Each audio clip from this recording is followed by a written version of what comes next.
katapusan. So sabi niyo, aakit kayo hanggang Korte Suprema just in case? Malamang. Kasi wala na akong tatakbuhan eh. Dahil kasama ng buong panel of investigators, mahiya naman sila. Mahiya naman silang lahat. Kaisa ng pamilyang Remulla, kaya lang hindi totoo na wala na siyang kaso at may clearance na siya para sa pagiging ombudsman. Apakalungkot naman ito. Sabi niyo At nga, sinabi na nga, OIC lang. OIC na nga talaga your true colors. And huwag kalimutang mag-like at subscribe para sa mga pinakabagong balita. Ombudsman case, laban kay Secretary Boying Remulla at yung iba pang kasangkot dun sa pag-aresto at pag-kidnap kay Presidente Duterte. Ngayon, nais ko munang klaruhin na malapit sa aking pamilya at pinapahalagahan ko ang aming pagkakaisa ng pamilyang Remulla. Kaya lang, hindi totoo na wala na siyang kaso at may clearance na siya para sa pagiging ombudsman. May kaso pa rin si Secretary Boying dahil nag-file ako ng motion for recon of the joint resolution of the Office of the Ombudsman na nagbabasura sa mga kaso laban sa Secretary at sa iba pa. 7 sila. Ayon sa rules ng mismong ombudsman, maaring magsampa ng motion para sa rekonsiderasyon sa loob ng 5 araw mula nang matanggap ang abiso ng desisyon. Klaro naman at ipapakita ko sa inyo na walang 5 araw na binigay sa akin. Inihain ko ang aking motion sa mismong araw na inilabas ang desisyon, umaga, hapon. Malinaw na naisampa ko sa tamang oras. Sa makatwid, may nakabinbin pa rin kaso si Secretary Boying sa ombudsman. Anumang ombudsman clearance na nagsasabing kabaligtaran nito ay malinaw na hindi totoo at ang sino man maglalabas ng ganoong clearance ay kasabwat sa pandiling lang ng tao. Inihain ko rin, part 2 na to, ang aking motion, urgent motion to inhibit laban kay OIC Ombudsman Vargas at sa mga miyembro ng panel of investigators. Dapat lang protektahan naman nila ang imahen at manatili ang dangal ng ombudsman na sa pamamagitan ng pag-urong ni OIC Vargas kasama ng buong panel of investigators. Mahiya naman sila. Mahiya naman silang lahat. Nais ko rin banggitin ang narito din, eto naman, yung final ni Mayor, Vice Mayor Baste Duterte sa OIC Mindanao na siyang natanggap na at narehistro na sa Ombudsman Manila. Nagpapasalamat ako at may isa pang kaso, matagal ko nang hinihintay, buti ginalaw na kaagad. Akala ko mag-isa ako tumatagay. Kay OIC OMB Vargas, OIC na rin ang taumbayan ang nangyayari. OIC ko na rin na dapat wag mong pakialaman dahil OIC your true colors. Kaliwa-liwanag na. At iniisip ko rin na umakyat sa Korte Suprema kapag binasura pa rin ito at tuloy-tuloy nila malabag ang iba't ibang batas at due process. Huli, nais ko rin banggitin na inanyayahan ako ng majority at tulad ni Senator Marcoleta, bigla akong sinabihan na kung last week ako yung chairman ng Foreign Relations, this week, iba na yata ang utos. Kapag hindi ako maging majority, hindi pwedeng maging chairman ng Foreign Relations. Hindi naman ako kapito ko sa position, okay lang yon. That's it. Hello. So, ang decision nyo is to remain with the minority even if that means you're gonna lose yung Foreign Relations Committee. Oo, Tama yeah. po. Oo. So Ganyan talaga eh. What committees po yung stay with you po? Parang wala. Ah, So far wala eh. Wala pang binibigay sa amin. Okay lang. Zero committee po kayo, ma'am? Wala. Zero as in na wala na po kayong chini-chair now na committee? Wala. Ang dami, 5 nga eh. Naglabis-labis nga yung trabaho ko last session. Tapos nangangampanya pa ako. Hirap na hirap nga ako noon eh. Yung foreign relations, kung maalala niyo, yung social welfare and development. Pagkatapos akin din yung co-ops, akin din yung housing, akin din yung electoral reform na medyo mahirap at technical. So 5 yon. Tapos vice chair pa ako ng finance. 5 plus 1/2, parang ganon. Pero may nalis pa lang sa inyo, Blue Ribbon at saka foreign relations. Sorry? Yung labor lang at saka yung foreign relations. Tapos, ang nitong session na to, ang sinabi sa akin, foreign relations, labor, at co-op. Ngayon, ang sabi sa akin, wala na yung co-op, wala na rin yung labor, at ang sabi sa akin, baka yung overseas migrant workers, baka yung foreign relations, pero sumali muna ako sa majority. Eh, okay lang. Ganyan talaga ang buhay. Sanay ako sa minority. Sanay ako sa oposisyon. You're not open to join the majority. Parang nakakahiya naman, babae kang tao.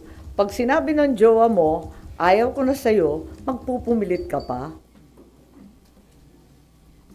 Pero, how do you see it na wala po kayong i-chair na committee? Hindi ho ba parang nakukulangan kayo sa inyong gagawin? Ngayon, at least under this Congress? Eh, okay na rin yun. Mag-e-eksena lang tayo ng kung ano-ano dyan sa plenaryo. Sanay naman ako eh. Tagal-tagal namin sa Congress, lagi akong oposisyon.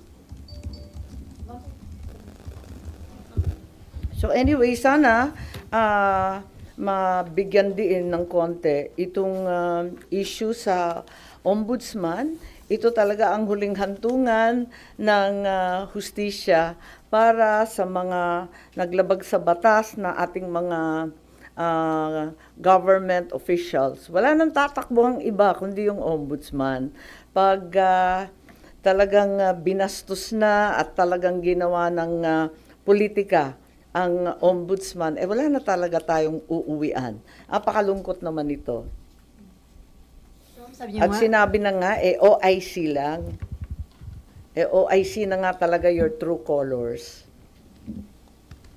so ma'am, sabi niyo nga, parang hindi niyo tatantanan, mag-aasaran kayo hanggang katapusan. So sabi niyo, aakit kayo hanggang Korte Suprema, just in case. Malamang. Kasi wala na akong tatakbuhan eh. Dahil kung yung ombudsman, talagang na-corrupt na rin, na flood control na rin, ay wala tayong pupuntahan kundi yung Supreme Court. Pero with the dahil po nabuo na yung Independent Commission for Infrastructure, parang there is a necessity yata na magkaroon ng bagong ombudsman dahil makikipagtulungan ba yung ombudsman? I think may panel din ang ombudsman. Di ba nagtatag yung previous Deputy OIC Castillo. Nagbuo rin yata sila ng task force hinggil sa flood control investigation. Pero tuloy-tuloy pa rin, di ba? Inanunsyo naman ni Senator Ping Lacson at pati ng congressman na tuloy-tuloy pa rin ang flood control investigation sa dalawang level ng Kongreso. So walang necessity na may ma-appoint na agad na ombudsman, ma'am? Well, parating maganda kung walang puwang. Pero kung pipilitin naman at pipilitin, sa totoo lang meron naman kasi may regular rules. Pero ang balita, yung Deputy OIC na babae, yung si Castillo, hindi daw cooperative. Kaya biglang nailagay itong OIC Vargas. Nalulungkot ako kasi talagang umaasa tayo sa ombudsman. Lalong-lalo na sa mga panahong ito na umiira lahat ng report tungkol sa corruption. Do you think good choice yung i-appoint ni Presidente na chairman ng ICI, si dating Justice Reyes? Siyempre, umaasa tayo ng todo na kahit papano may lalabas. Naniniwala ka ba? Ang lapsa ng sagot ko, no? Sorry. Walang kabuhay-buhay. Ma'am, the President said that the Speaker will not be spared from the investigation of the ICI. Naniniwala ka ba dyan? Kahit pinsan ko, kahit kapatid ko, abangan na lang natin, hindi ko sure.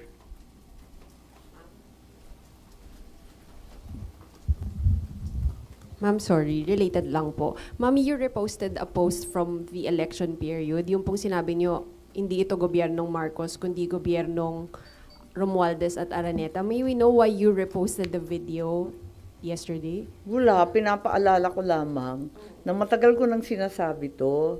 Maraming nalilito kung bakit ako ay tumututol sa napakaraming linalabas na polisiya ng aking kapatid. Tulad ng sinasabi ko, mahal ko ang aking kapatid. Hindi magmamaliw yan kailanman. Kaya lang, hindi ito ang turo ng aking ama. Kung buhay yung tatay ko, kaya ako pumunta sa puntod, sa libingan, talagang masasabon kami ng bonggam-bongga. Hindi talaga siya papayag ng ganito. Last na lang po. Ma'am, nakausap niyo na po ba yung kapatid niyo ever since nagsimula to yung mga flood control? Wala, hindi na kami nagkikita. Hindi ako kumbidado sa Ilocos. Noong September 11. Okay lang kasi gusto ko naman pumunta sa talagang festehado. Yung tatay ko naman ang may birthday, di puntahan sa puntod. At saka kasama ko, masaya. Masaya kasi lahat ng matatanda, nandun yung one and only Prime Minister of the Republic of the Philippines, si Cesar Birata, sina Jimmy Laya, sina Jerry Sikat ng dating NEDA na makapangyarihan at malaki. Lahat yun. Tapos yung mga dati niyang general, sumaludo pa nga, nakakatuwa nga ang tatanda na nila. So, masaya naman kami. Enjoy nga At saka maraming kinain ng mga Ilocano food. Ma'am, over the weekend lang, umugong yung posibilidad daw na magkaroon daw ulit ng coup. And being part of the minority, sinasabing si Senator Alan daw yung papalit. May ganyan bang usapan? Ang narinig ko yung interview, di ba interview ni na Senator Soto yun at saka si Senator Ping, di naman ang galing sa amin Di ba? What about, ma'am? Hindi yung sinasabing fake news. What are you asking? Di ba yung sinasabi mong fake news na magkakaroon ng kudeta ng kudeta? Parang ganun. Pero nagkaroon po ba ng pag-uusap sa minorya na magpapalit po muli ng liderato? Hindi, walang pinag-uusapan na ganun. Ang pinag-uusapan lang namin is staying alive. Ayan, yung mga reference po namin, puro dekada 1990, ano ba yun? Kay Billy Ray Cyrus, Achy Breaky. Di ba Miley na ngayon? Sorry Nag-react lang si Senator King, ma'am, doon sa lumabas sa isang Davao-based, ano ba yan? Ano? Oo, parang may isang TV, ano ba yun? Sino daw nagsabi? Hindi ko alam Lumabas, ma'am, doon sa isang naka-base sa Davao na Ano raw sinabi? Digital News Network. Ano Na daw? sinabing, yun nga, magkakaroon ng another changes sa Senate leadership. Counter-coup daw po. Ay, yung counter-coup. Nakakuha na daw na number. Kung merong ganon, yung unang coup na naging minority na nga kami, hindi ko alam. Ito, kung magkukuna ulit, hindi ko na naman alam. Ang babaeng clueless ang title ko. Po. So far po, satisfied pa po tayo sa liderato ni SP Soto or may talks na po tayo na baka anytime soon may dissatisfaction na kailangang i-address from the minority? Wala naman. 1 linggo pa lang Nayayanig pa nga kami Hanggang ngayon, parang nagulat kami. Talagang nagulanta kami. I had no idea. Pero tama yung sinasabi ni Senator Ping, wag minosen yung minority dahil 9 kayo against 15, so madaling makakuha ng numero para magkudeta. Kanya-kanyang level ng kapraningan. Pero you agree with that, ma'am, na hindi kayo dapat maliitin. At least the numbers that you have 9. Well, it's the largest minority in the recent history of the Senate, I'm told. Pero hindi ba masisira yung image ng Senate as institution kung magpapalit-palit, ganun kadalas magpalit ng Senate leadership? Parang masaya. Instead na mag-focus. Ha? Ay, oo. Hindi, siya-shuffle lang naman. Pero, ma'am, how do you feel there was a member ng minority ang inakusahan na involved allegedly sa anomalous flood control? Well, I've maintained the same position ever since. Dapat imbestigahan lahat. kasama, kasangga, nabanggit ko nga si Secretary Remulla, matalik na kaibigan at matagal na kaalyado ng aking pamilya mula pa nung panahon ng mga ama namin. Pero kung mali na talaga, itama ang mali at talagang kinakailangan ipaglaban ng tama. Okay. Okay. Ayun, wala lang.